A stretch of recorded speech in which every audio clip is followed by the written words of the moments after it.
Guys, breaking news mengenai perkembangan ekonomi di Amerika Syarikat dan yang terbaru, kadar inflasi mereka naik dengan kadar yang lebih perlahan iaitu 2.4% pada bulan September. Dan ini dikatakan kadar inflasi yang terendah sejak Februari 2021. Okey, sebelum tu jom kita tengok pergerakan kadar inflasi dekat Amerika Syarikat ni. Dan kalau korang tengok dekat carta sebelah ni, dia mula menurun pada bulan April dan trend dia berterusan menurun sehingga bulan September. Pada bulan April, kadar inflasi adalah 3.4%, Ogos adalah 2.5% dan juga pada September 2.4%. So, jom kita tengok apakah maksud penurunan di dalam kadar inflasi ini dan apakah kesannya terhadap pasaran terutamanya ekonomi Malaysia.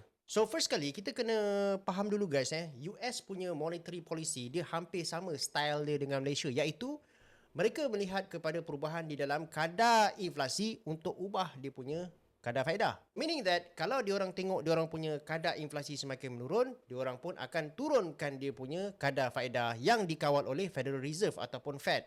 Kaedah ini tidak semestinya sama dengan negara-negara lain. Contohnya macam Singapura, diorang tak kontrol diorang punya kadar faedah. Kadar faedah ditentukan oleh pasaran. Diorang kontrol kadar tukaran. Dekat Indonesia pula, Bank Pusat Indonesia, diorang melihat kepada pergerakan di dalam mata wang rupiah itu untuk tentukan diorang punya kadar faedah. Jadi dasar monetary ni dia berbeza-beza bergantung kepada keadaan ekonomi sesebuah negara tu. Dengan kenaikan kadar inflasi dekat US ni yang semakin perlahan, ini juga membawa mesej bahawa Fed akan terus turunkan mereka punya kadar faedah. Cuma soal dia sekarang ni, berapakah kadar faedah yang akan turun khususnya menjelang mesyuarat Fed yang seterusnya yang akan dibuat pada bulan November. Untuk tahun ni akan ada dua lagi mesyuarat yang akan menentukan perubahan di dalam kadar faedah ni yang kita panggil sebagai FOMC, Federal Open Market Committee, iaitu yang bakal berlangsung pada bulan November, iaitu 6 hingga 7 November dan lagi satu yang terakhir untuk tahun ini adalah yang akan berlangsung pada 17 hingga 18 Disember. Jadi pasaran sekarang ni, diorang dah mula menjangkakan berapakah kadar faedah yang akan turun menjelang bulan November nanti. So dengan keadaan inflation sekarang dan juga data-data yang lain yang dipertimbangkan, contohnya macam data pekerjaan Amerika Syarikat, pasaran menjangkakan bahawa Fed mungkin tidak akan menurunkan kadar faedah sebesar pada bulan September yang lepas iaitu 0.5%.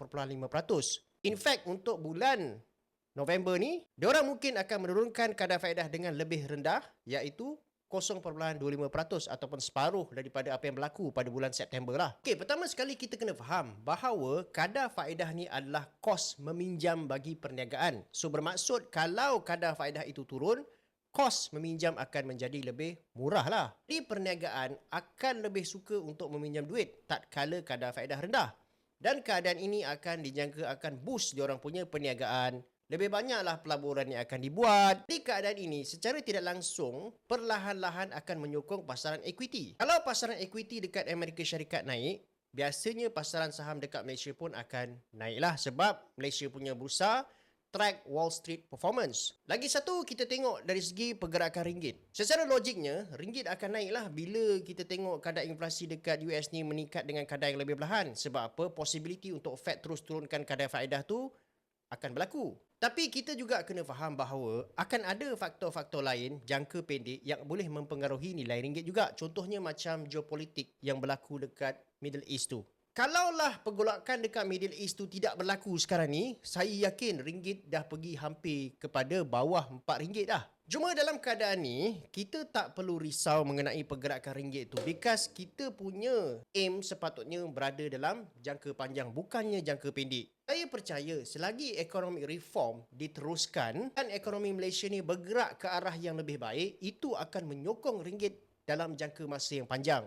So harapan kita adalah government terus konsisten dengan economic reform, contohnya macam penyasaran subsidi dan juga menguruskan hutang negara darah yang lebih baik sebab kesannya kita akan dapat pada masa hadapan nanti.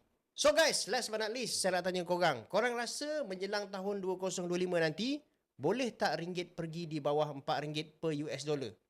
Kongsi pandangan korang, letak kat komen.